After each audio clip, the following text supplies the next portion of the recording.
आप सभी को सादर अभिवादन।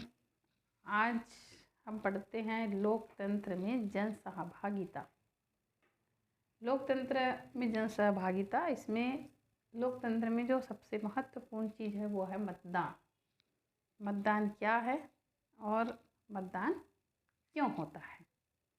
तो कोई भी लोकतांत्रिक देश में प्रतिनिधिमूलक व्यवस्था होती है, प्रतिनिधिमूलक लोकतंत्र है, प्रजातंत्र है।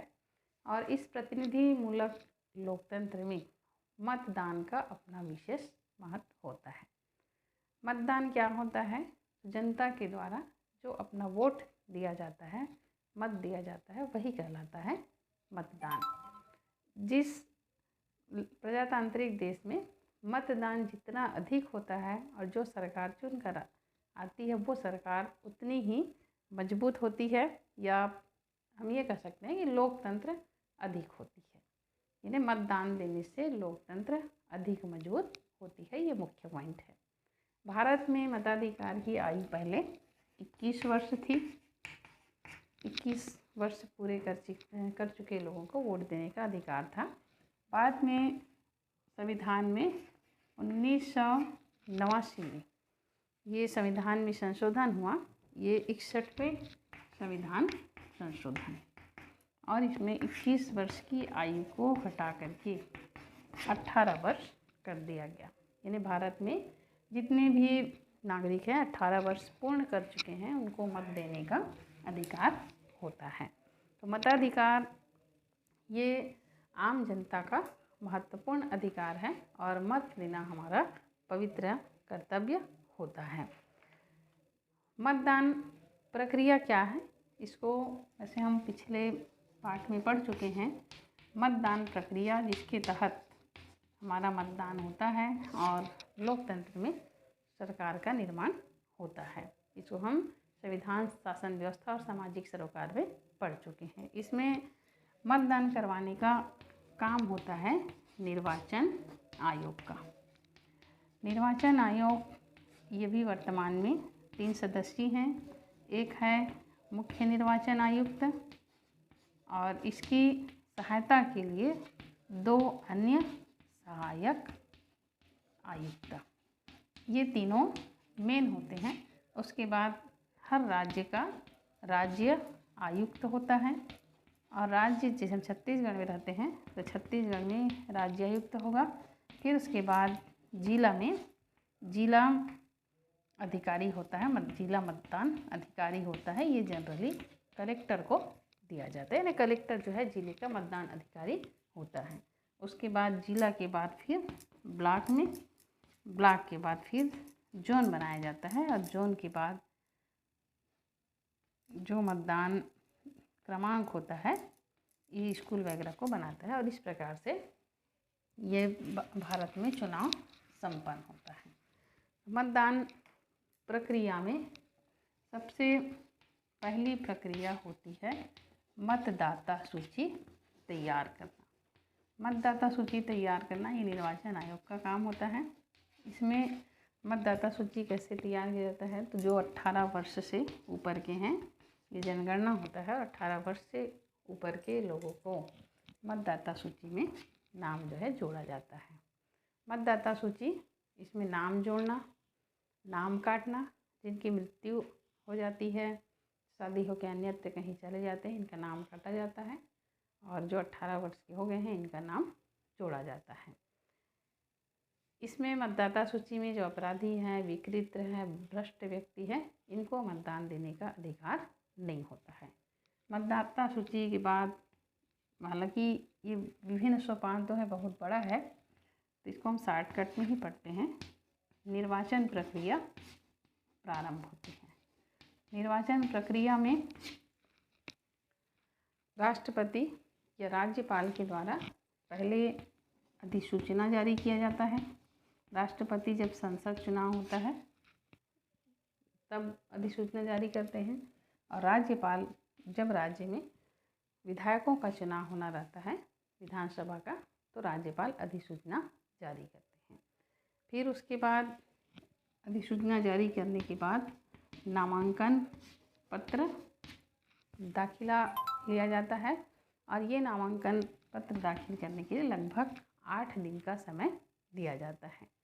फिर नामांकन पत्रों की जांच होती है और जो सक्षम अधिकारी है ये नामांकन पत्रों की जांच करता है कि जो उम्मीदवार नामांकन भरा है वो सही है कि नहीं है। यदि गलत पाया जाता है तो उसका नामांकन रद्द भी हो सकता है।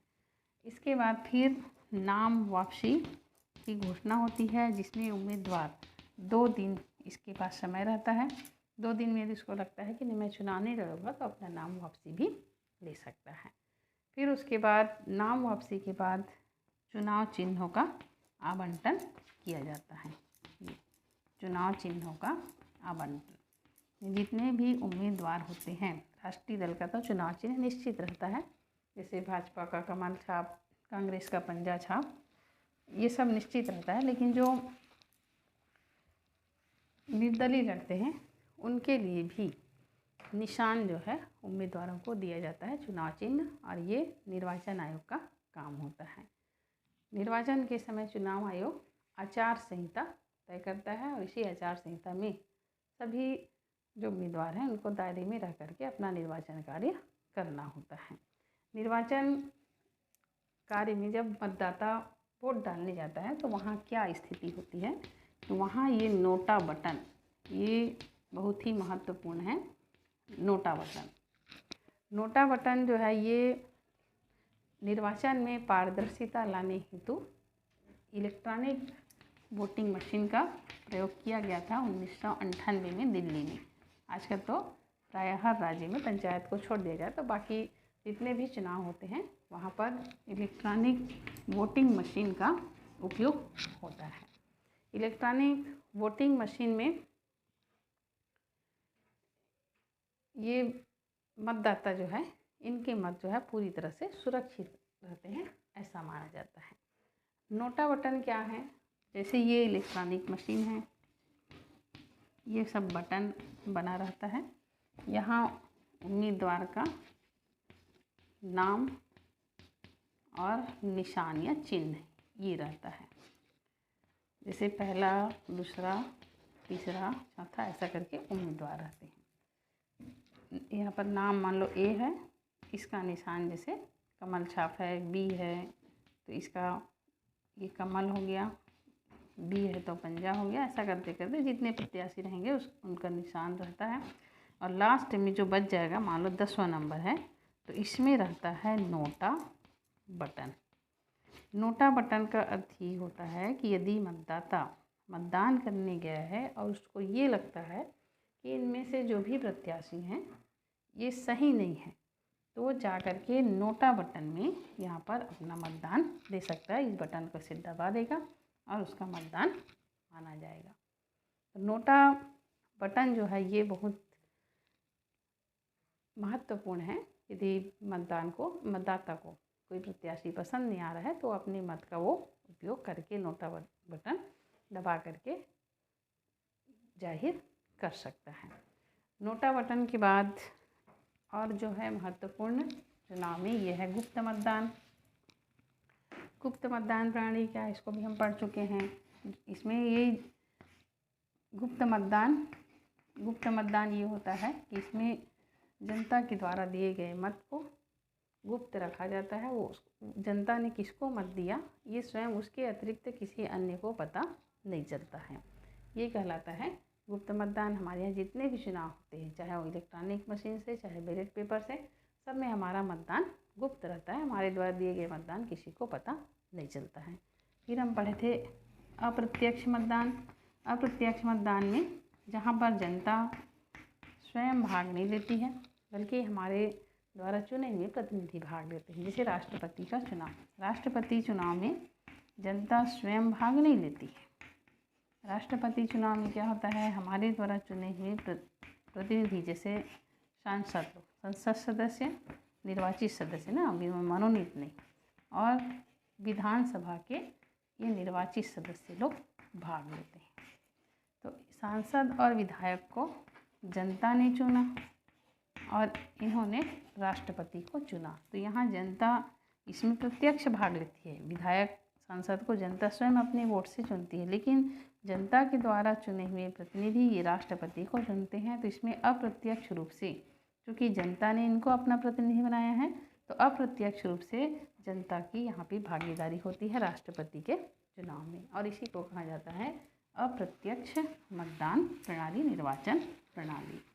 और एक और महत्वपूर्ण है भारतीय लोकतंत्र में राइट टू रिकॉल।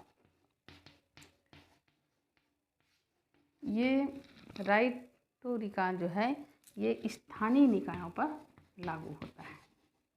स्थानीय निकाय मतलब पंचायत स्तर पर, पंचायत में जैसे ग्राम पंचायत, जिला है, यहाँ ग्राम पंचायत है, यहाँ पर विशेष तौर पर ये स्थानीय निकाय, ग्राम पंचायत, जिला, जनपद, यहाँ पर ये राइट टू रिकॉल का महत्वपूर्ण योगदान रहता है। राइट टू रिकॉल क्या है? तो इसमें जनता को यदि लगता है कि उनका प्रतिनिधि सही ढंग से काम नहीं कर रहा है, तो जो 50% प्रतिनिधियों के हस्ताक्षर, 50%, मान लीजिए कोई पंचायत में यदि 20 सदस्य हैं, 20 पंच हैं, तो 20 में से 10 पंच और जो ग्रामवासी हैं जिन्होंने वोट डाला है, इनमें कम से कम 2/3 सदस्य, इनका हस्ताक्षर होना जरूरी होता है। और ये जब इतना हो जाता है, 10 पंच 2/3 सदस्य, यदि ये हस्ताक्षर कर देते हैं और मान लीजिए इसमें सरपंच है, इसको हटाना है करके, तो सरपंच को फिर अपने पद से इस्तीफा देना पड़ेगा। ये नियम जो है छत्तीसगढ़ में भी लागू है। तो ये तो हो गया मतदान क्या और क्यों, और अगले वीडियो में फिर हम पढ़ेंगे कितने लोग वोट देते हैं, मतदाता को कौन कौन सी बातें प्रभावित करती हैं।